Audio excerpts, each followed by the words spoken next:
Hello guys, welcome to another weekly breakdown video. Today I'll be breaking down the third week of August. As you can see, August 19, 2024. Beautiful week. It was a very bullish week. Let me show you how I took the trade. Literally every single day was a trading day, mate. Every day we got a trading opportunity. Maybe not the perfect trades every single day, but every day there was a chance for you to make money in the markets on August second week. Whereas before that week, the second week of August, as you can see, there was huge news, so we didn't took the trade. As you can see here, there were a huge amount of news, as you can see right around here. So that is why I stayed patient in this kind of markets. Whenever if you can stay patient in this kind of weeks where there is huge amount of news, the next weeks probably are better than those, and you will make a lot of percentage in the next weeks if you can stay patient in this kind of weeks, right? That is what I've learned from my backtesting data. And obviously, to improve, you need to give yourself feedback, and that is how everyone improves. So yeah, that is why I'm making all of these videos. I've literally made 50 plus videos weekly breakdown and 50 plus trade breakdown videos. So yeah, everything is gonna pay off soon, so just keep going. As you can see here, without wasting any time, on the weekly time frame, I marked the supply, demand, fair value gaps, market structure shift, SMTs, some sort of targets, right? So clearly this supply, demand, and I was targeting this this draw of liquidity on the weekly. And the most important thing that I watch on the weekly is the previous weekly candle. So according to how the previous weekly candle, I decide my bias for the next week. No need to overcomplicate it, right? So clearly you can see the previous two candles were huge bullish, reacting off of this weekly demand. So my bias going on next week was bullish. So that is what you need to know exactly, and you don't need to know anything more than that in the weekly time frame. So here we can clearly see on the weekly time frame on the DXY, the bias was clearly the opposite of GU, which is bearish. And next week I was looking for sales, and my targets would be to fill up this fair value gap on the weekly and to target this draw of liquidity. Draw of liquidity, as in the markets tend to draw liquidity, meaning whenever the market is heading towards the downside, we target the sell side liquidity, and vice versa for bullish. For bullish, we target the buy side liquidity. Why? Because those are the market moves due to liquidity, essence of the market, right? Liquidity is the essence of the market. The market goes up targeting some sort of liquidity from the sellers, and the market goes down targeting liquidity from the buyers. Once you start to understand that, it makes trading so simple. And today also I caught a beautiful trade on GU. As you can see, it was a 1:3 risk reward. Beautiful trade. All of my backtesting, all of my grind that I put in the charts literally is paying off. As you can see, the market went down to sweep this liquidity from here, from buyers, from Monday. As you can see, as I've just told you, liquidity is the essence of the market. On EU, it was cleaner. EU literally went down, swept liquidity from the buyers. Yesterday, we took a buy position here on New York session. Beautifully, the market went down, swept all of the buyers, and then buy again. And that was an inducement, and the London session literally trended to the downside. So on the London session, we can clearly see the market. The traders have been selling the markets. Euro USD. So there is not the breakdown video, so sorry for disrupting the video. But here we can see the weekly bias is clearly bearish on DXY. So anything that will be aligning with bearish will be considered a high probability, and also on GU the opposite will be true. So now going on the daily time frame, without wasting any time, the same sort of thing, the supply, demand, fair value gaps, market structure shift. There were no fair value gaps on the daily time frame as of now. Supply, demand was marked. And going on Monday, my bias was clearly bullish because the weekly bias is bullish, the daily bias is bullish. Friday closed as a very bullish candle, so obviously I will trade Monday. I trade Mondays when the weekly is aligning with the daily, right? So whenever the weekly and the daily bias are aligning, that is when I trade Mondays. That I've decided from my backtesting. So if I didn't do the backtest, how would I decide that, right? So backtesting is also very important. So going on DXY to confirm my bias, clearly we can see the weekly bias was bearish and the daily bias was also bearish. So obviously it made sense to sell on Monday. And when I show you the news, on Monday there was no news, Tuesday there was no news, Wednesday there was whole day news. No, sorry, on Wednesday there was New York news, and Thursday was a day where there was whole day news, and on Friday also there was no London session news. So after a huge week news, huge news manipulated and news week, we get a week which is not manipulated by the news, as you can see right around here, right? So the time zones that we trade, there were no news at the time. So that is why that is when I'm looking for buys. So obviously my bias is now clear. Once my higher time frame is clear, I go to the H4, mark my previous week highs, lows, demands. If I'm looking for buys, demands, and market structure shifts, as you can see right around here, I was marking this demand zone on the on Monday, but I have unmarked it because obviously while Friday came in the markets, obviously the market literally went very far away from us. That's why. So clearly we can see on Monday, if I show you the trade, I was looking for buys, so the demand zone was very far away. So whenever the demand zone is very far away, it doesn't make sense, and also the bias is very clear, and the momentum is very high to the upside, so it doesn't make sense for the market to go down all the way down to the downside and then continue to the upside. So that is why I was looking for buys after a continuation model. A continuation model, we tend to look for a continuation model whenever the market is very high volume, or the previous day was very high volume and there are no zones, slash even if there is a zone, it is very far away. So that is why I was looking for continuation model, which happened exactly at our timing, which is 7 to 10 a.m. UK time, and there was a demand zone that was made. The price came down, filled up the fair value gap. That is when I entered the market, entered a position, a beautiful position, got a 1:2.5 risk to reward, but it was a break-even trade because obviously it was not a 1:3, so our full TP didn't got hit. So just because our full TP didn't got hit here, I considered this trade as a break-even trade. And if I show you the callouts, it was a continuation beautiful setup on Monday, which I would have taken if I saw on the live markets. Yes, if I see a trade like this on the live markets, I'm gonna take it regardless because the higher time frame is clear. Everything I want to see in a trade is clear. Demands on the point of interest, everything we want to see in a trade is there. It is in our timing, so why not take it, right? So obviously through backtesting, my confidence on this kind of setups has been increased a lot. And yeah, this is exactly why it is important to give your stop loss room to breathe. Obviously, as you can see, just because I gave my stop loss room to breathe here, if my stop loss is very tight, I would have gotten stopped out, right? That is why I have a habit of giving my stop loss at least a one pip buffer for the trade to play out, or a 1.5 pip buffer to play out according to the Asian range. The size of the stop loss, or the added value to the stop loss, is directly correlated to the Asian range. So that was the trade on Tuesday or on Monday. So Monday closed as Monday was a break even slash a win. You can argue a win, but I will consider it as a break even because it was a 1:2.5, but obviously I would take some partials, so you can argue it for within you guys. So clearly we can see the Monday has closed a very bullish on GU, and on DXY very bearish. So going on Tuesday, my bias is bearish again on DXY. As you can see, whole day selling happened on DXY on Monday, right? So huge amount of sellers are present in the market, and on GU a huge amount of buyers are present on Monday. So going on Tuesday, my bias is clearly bullish. On GBP USD, I'm looking for buys. So even on Tuesday there was no news, so it was high probability to trade. And that is when I go to the lower time frames, like the H4, the same drill. I follow the same drill again and again. So it is like the same mundane, the same dreary, but it is fun, bro. Once you start understanding how the market moves and understanding what happens, why it happens, it becomes interesting, right? So going on Tuesday, I was looking for the Asian range to close because my bias was clear. So I was looking for a buy opportunity from this H1 demand right around here. So it was looking very clean. The demand zone was also very clean. As you can see, huge amount of buying happened from here on last New York session. So that is when I waited for the Asian range to close. The Asian range closed, right? The Asian range closed, beautiful Asian range, Asian low liquidity got swept. This liquidity didn't got swept. Okay, so on Tuesday it was a no trade day for me.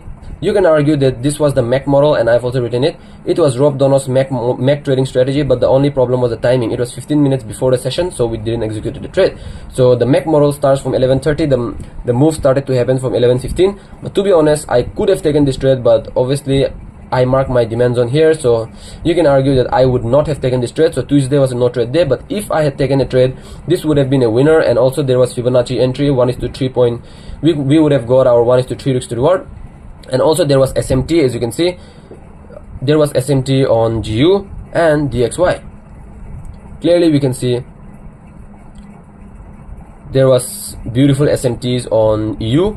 EU has swept the previous day high and GU didn't, so it made so much of sense to go and sweep the previous day high, which was this one, so which it did, right? And also we can see here we have to be very adaptable on the trades we take according to the previous day's volume. Like we are seeing on these trades, the market closes with huge volume and then the next day the move happens very quick.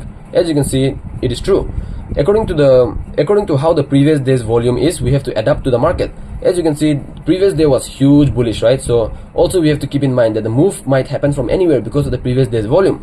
So it made sense to go up from here, but to be honest with you, like there's no use or lying to yourself. So obviously I would have not taken this trade on Tuesday, but obviously if next time I see something like this, might be I would consider it if it's in my time zone, which is 7 to 10 a.m. UK time, right? Whatever, if a opportunity shows itself with a high probability on within this time period, then I will consider taking it, because it has high probability of playing out rather than not. And as traders, all we can do in the market is putting as much probabilities in our favor. And yeah, right, so that was exactly what I was looking for.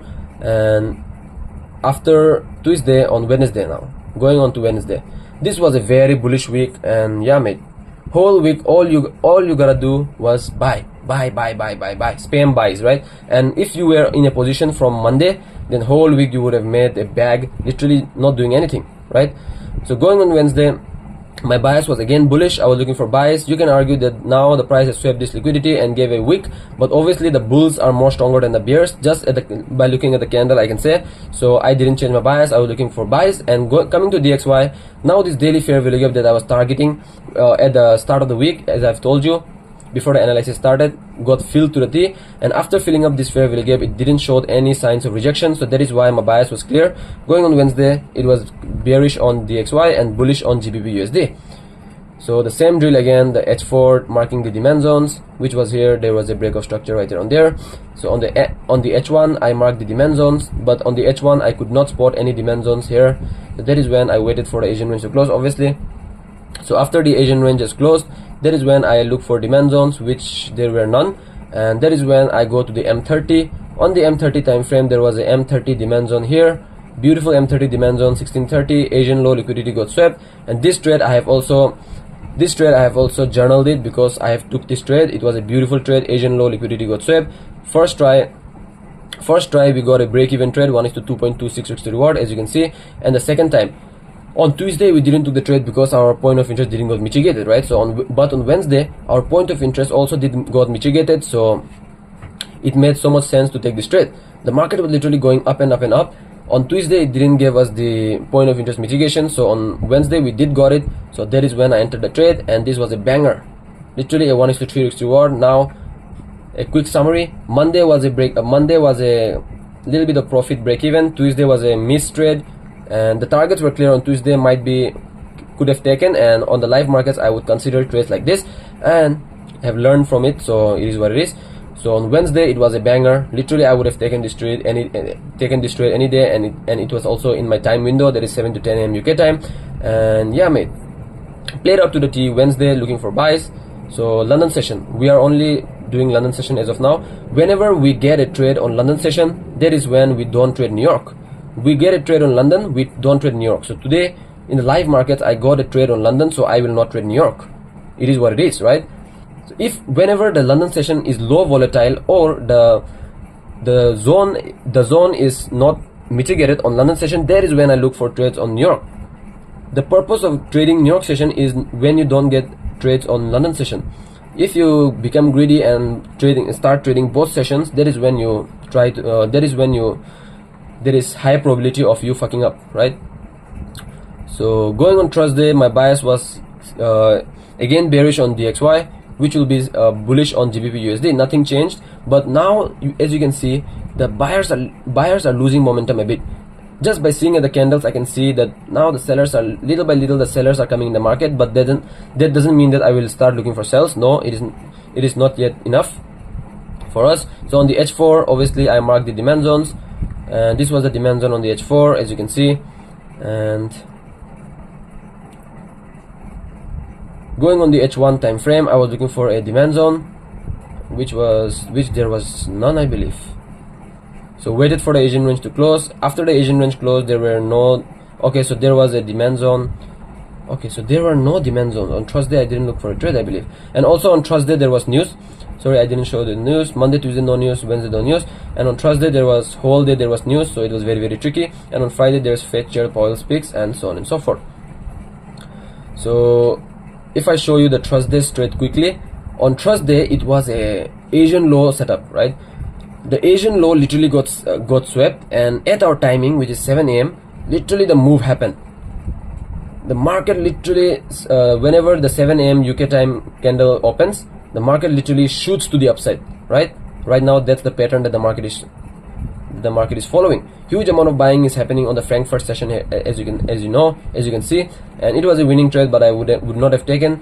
Tuesday and Thursday were basically very, very high volatile for our setup, so that is why we missed the Tuesday and Thursday trade, but we caught beautiful trades on Monday and Wednesday, so a win is a win.